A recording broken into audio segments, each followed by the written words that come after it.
Okay guys, Obvious here from Crying Man Studios. We're gonna be picking up Stivad at his home and then we're going traveling, we're going camping. Yeah, we decided that we've been spending way too much time playing old video games and much too little time getting fresh air. So this Halloween we're going camping. And Stivad even promised to tell a ghost story. Yeah, so it'll be in theme. Right, here we are.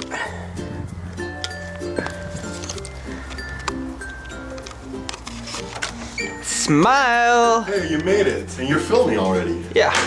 Why are we going to the attic, Stivad? We're going camping. What is this shit? Seriously, what is this shit? It's our tent. We're camping. What about the fresh air? Plenty of fresh air here. And the scary story? Maybe we can play a SNES game. Dracula. You fucking bastard!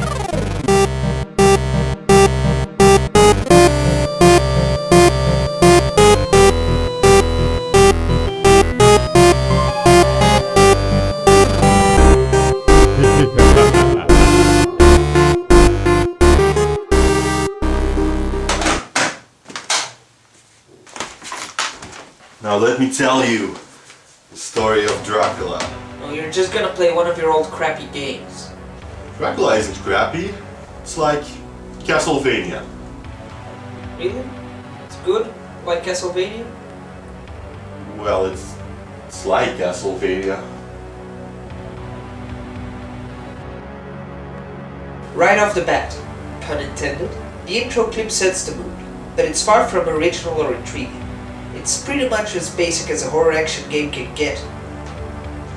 One thing I do like about the game is its options. You have 3 difficulty settings, plus you can change your maximum lives. Training difficulty only lets you play a couple levels though.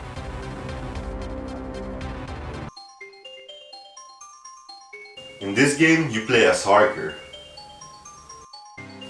So, we're playing as Keanu Reeves? Thank you for your confidence. This is a great opportunity for you, Harker. But you'll have to leave Transylvania immediately. Are you trying to tell me that Harker is a character from the original story? I never knew that as a child. In the original Bram Stoker's Dracula, Jonathan Harker is a real estate agent who meets Count Dracula in his castle while trying to close him a deal which would allow the vampire to live in England. After a narrow encounter with Dracula's 3 brides, Jonathan escapes. But he finds that Dracula moved to England. Having enough of this shit and having his lady friend being turned into a vampire, he along with Helsing and some other dude tried to feed him down and beat the unliving crap out of him. Well, good luck with that in the game. You start off with the dagger with the shortest range you've ever seen. If you know where to look for it though, you can find an improved dagger in the first level. Without that, the game is insane. It's already insane! Just look at all the things trying to kill you.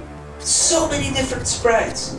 From failed Hercules, to dogs, and skeleton cows, and creepy crawlers, bats and freaky nuns, and you know the worst part? Most of them are basically the same enemy. Having a lot of sprites is a good thing, and they don't even look bad. But what's the point if they all attack in the same way? The most creative non-boss enemy is the town drunk, and he throws exploding beer bottles at you. The rest, they just walk into you, in a rather glitchy manner, may I add. Look at this, even rope hurts you. Rope is your enemy in this game, Stivad. Rope! Freaking rope!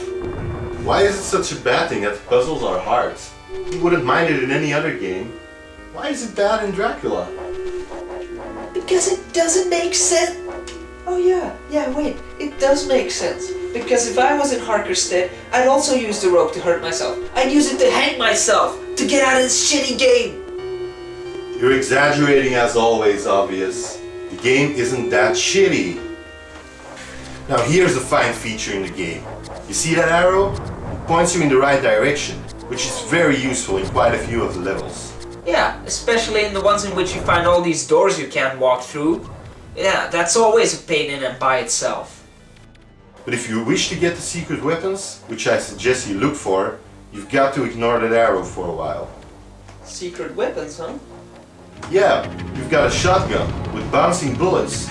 You can't carry more than 5 shots no matter how many you find. And you've also got stakes. Did you say steak? No, stakes. They're awesome. Like wooden stakes. The only bad weapon though is dynamite.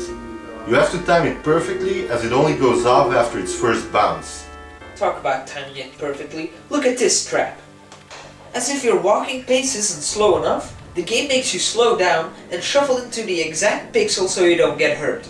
You're screwed because there's no hit physics. There's no few seconds of invincibility. Hell, if you hit enemies, they don't even bounce back. And would you look at that part? If you move too fast, one of the brides will hit you. This is the slowest game ever, forcing you to go even slower. And sometimes, it seems even impossible to avoid hits. Well, I didn't say it was an easy game, did I now? Stop it, Stivad. I mean, what could you possibly like about this game? The game is a challenge, but it definitely gets better once you're used to the mechanics. It may seem unfair, or even plain stupid at points. With the right amount of practice, I really see myself enjoying this. Plus the music, along with the level and sprite design, makes for a nice and scary atmosphere. And you can't ignore the bosses. They're varied, and at first, a real challenge. Until you figure out their pattern, of course. Whatever. I still feel this Dracula doesn't suck blood. It just sucks. I've had enough of this for one day, and I'm taking my camera with me. Okay, then I'm going to bed, man. Yeah, I'm not sleeping there. I'm going home. Whatever.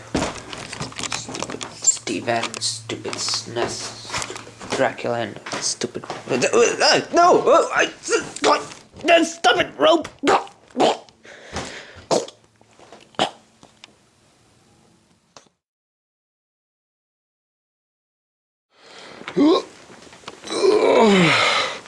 What a night!